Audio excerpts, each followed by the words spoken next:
puso ay malapiesta na sa ilang bahagi ng Tondo sa lungsod ng Manila ngayong bisperas ng Pasko at habang nakakasiyahan, buhay na buhay ang diwa ng pagbibigayan. Nakatutok doon live si Cesar Apolinario. Cesar! Alam mo, Mike, hindi nawawala itong niluluto ni ate ngayon. Sisigawan na sila sa labas. Ano yan, te?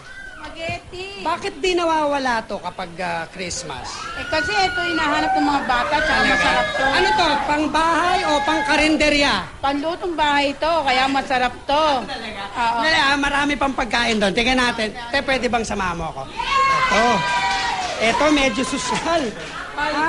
Baka naman puro balat kinakain mo. Ay, hindi. Masarap din naman yung laman yan. May timpla sa loob yan eh. Siyempre, merong mga lutong Pinoy. Suman. Like suman, ube, leche flan, ano pa? Pansit. Pansit. Bakit may handang pansit? Long life daw. Pwede kong tikman? Dali Okay. Pero alam mo, kinamay ko na, sorry. Sarap. Sarap pa. Masarap nga Talagang yan. hindi pang karinderya. Oo, hindi. Pambahay talaga. Anyway, kanina nag-ikot-ikot ako, Mike, no, dito sa Tondo at sa palengke. Sorry, excuse me po. Nakausap ko yung mga pumunta doon at nag-last minute shopping sila, Mike. Ito yung report. Saan ka? Ayun. Dagsa ang mga tao sa mga palengke sa Tondo, Maynila para mamili. Gaya na lang ni Aling Baby na namamakyaw ng pangregalo matapos manakawan ng mamili siya rito noong 1 linggo. Kaya nang magkapera kanina, dumiretso siya rito sa palengke para mamili ng laruan. Kasi yun ang pagkakataong mabigyan yung mga pamangkin mo, yung mga anak mo. Oo. Pero tipid, kailangan, ano? Tipid. Kasi wala talaga eh. Lalo nadukutan ka pa nga. Dahil marami raw ang nagtitipid, nag-imbak na mga loaf bread o tasty ang vendor na ito. Kasi alam mo naman ang Pilipino, taga-Tondo. Basta magmamahal sa Pasko yan. Noche Buena. Yes, sir! Kabilang si Aling Imelda sa namili ng tasty. May kapartner daw itong pansit na pampahaba ng buhay. Pero kahit kapos daw, sasamahan niya ng buko salad nang tumamis daw ang selebrasyon nila mag-anak ng Pasko. Pagdating sa bahay, minadali niya ang pagluluto ng panghanda.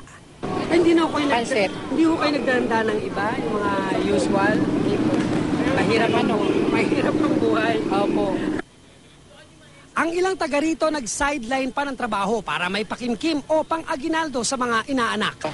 Dagdag pera rin para bukas. Siyempre maraming inaanak eh. Ilan ba inaanak mo?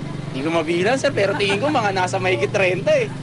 Sa mga kalye, nag-iikot ang mga drum and lyre band na namamasko sa kada bahay sa barangay. Kung may banda, mayroon ding bumibirit sa karaoke. Pero pahuhuli ba ang mga bagets na maaga pa lang nag-Christmas party na at nagsayawan?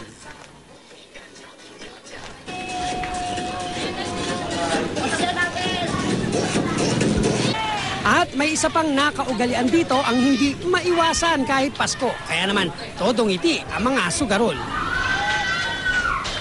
Okay, Mike. Alam mo, ito yung pinaka-aabangan ko, Mike. No? Lalabas ako dahil ang ganda na nangyayari ron. Kanina pa ata nagiinuman. Oo, kanina pa. Oo, may sorpresa nga kami sa inyo sa labas eh. Kinakabahan ako dyan. Puntahan ko lang, Mike, yung labas, ha? Dito sa loob ng bahay nila ate, bali, diba, nanonood ng 24 oras. Ngayon ko lang nakita ulit yung sarili ko sa TV. Ito na, lalabas na ako. Ayan na.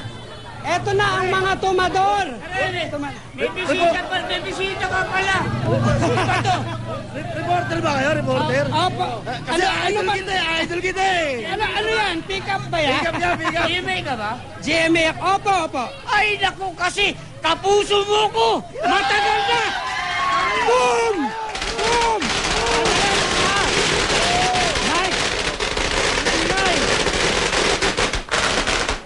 Andali ha, Mike. Meron lang ako itatanong. May itatanong lang ako.